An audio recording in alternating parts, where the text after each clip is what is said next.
Luc chapitre 14. Un jour de sabbat, Jésus entre dans la maison d'un chef des pharisiens pour y prendre un repas. Les gens qui sont là regardent Jésus avec attention. Un homme se trouve devant lui. Il a le corps tout gonflé à cause d'une maladie. Alors, Jésus demande aux maîtres de la loi et aux pharisiens. Le jour du sabbat, est-ce qu'on a le droit de guérir quelqu'un ou est-ce que c'est interdit? Mais ils ne répondent pas. Jésus se tourne vers le malade, il le guérit et lui dit de partir. Ensuite, Jésus dit aux maîtres de la loi et aux pharisiens. Supposons ceci. Le jour du sabbat, votre fils ou votre bœuf tombe dans un puits. Vous allez sûrement le tirer de là tout de suite. Et ils ne peuvent rien répondre à cela. Jésus voit que les invités choisissent les premières places à table. Alors, il leur donne ce conseil. Quand quelqu'un t'invite à un repas de mariage, ne va pas t'asseoir à la première place. En effet, on a peut-être invité quelqu'un de plus important que toi. Et celui qui vous a invité tous les deux va te dire « Donne-lui ta place ». Alors, plein de honte, tu devras t'asseoir à la dernière place. Au contraire, quand quelqu'un t'invite, va t'asseoir à la dernière place. De cette façon, celui qui t'a invité te dira en arrivant « Mon ami, prends une meilleure place ».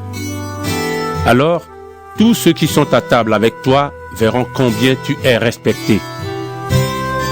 En effet, celui qui veut être au-dessus des autres, on lui donnera la dernière place. Et celui qui prend la dernière place, on le mettra au-dessus des autres. Ensuite, Jésus dit à celui qui l'a invité. Quand tu donnes un grand repas, à midi ou le soir, n'invite ni tes amis, ni tes frères et sœurs, ni les gens de ta famille, ni des voisins riches. En effet, ils t'inviteront à leur tour et ils te rendront ce que tu as fait pour eux. Au contraire, quand tu offres un repas de fête, invite des pauvres, des infirmes, des boiteux, des aveugles. Alors tu seras heureux parce qu'ils ne peuvent pas te rendre cela. Mais Dieu te rendra cela le jour où il relèvera de la mort ceux qui lui ont obéi. En entendant ces paroles, un de ceux qui sont à table dit à Jésus. Il est heureux celui qui prendra son repas dans le royaume de Dieu. Jésus lui répond par cette histoire. Un homme prépare un grand repas et il invite beaucoup de monde. À l'heure du repas, il envoie son serviteur dire aux invités « Venez, maintenant c'est prêt ». Mais tous les invités, l'un après l'autre, se mettent à s'excuser. Le premier dit au serviteur « Je viens d'acheter un champ et je dois aller le voir. Je t'en prie, excuse-moi ». Un autre dit « Je viens d'acheter 5 paires de bœufs et je vais les essayer. Je t'en prie, excuse-moi ». Un autre dit « Je viens de me marier, c'est pourquoi je ne peux pas venir ». Le serviteur revient chez son maître et il lui raconte tout cela.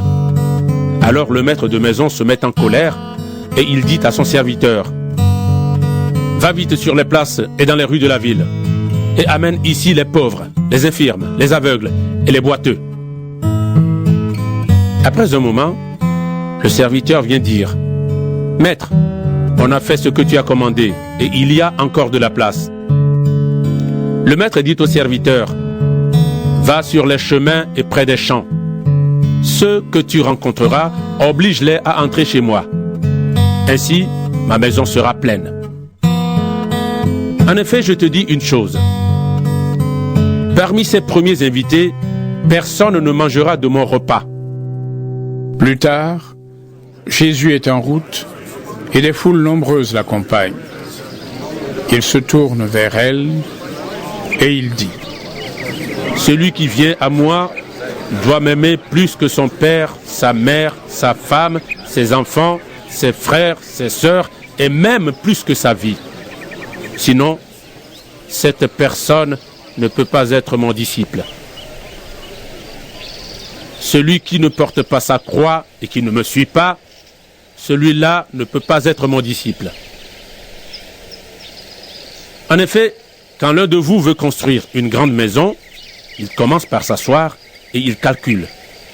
Combien est-ce que cela va coûter? Est-ce que j'ai assez d'argent pour aller jusqu'au bout?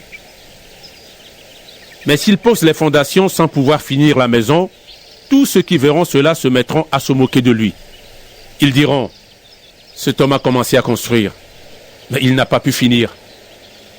Et quand un roi part en guerre contre un autre roi, il commence par s'asseoir et il se demande, j'ai 10 000 soldats. Est-ce que je peux aller combattre mon ennemi qui vient m'attaquer avec 20 000 soldats? S'il ne peut pas, il envoie des messagers à l'autre roi pendant qu'il est encore loin et il demande à faire la paix. Jésus ajoute, ainsi, parmi vous, si quelqu'un ne laisse pas tout ce qu'il possède, cette personne ne peut pas être mon disciple. Oui, le sel est une bonne chose, mais quand le sel perd son goût, comment lui rendre son bon goût? On ne peut plus l'utiliser pour la terre ni pour l'engrais. On le jette dehors. Celui qui a des oreilles pour écouter, qu'il écoute.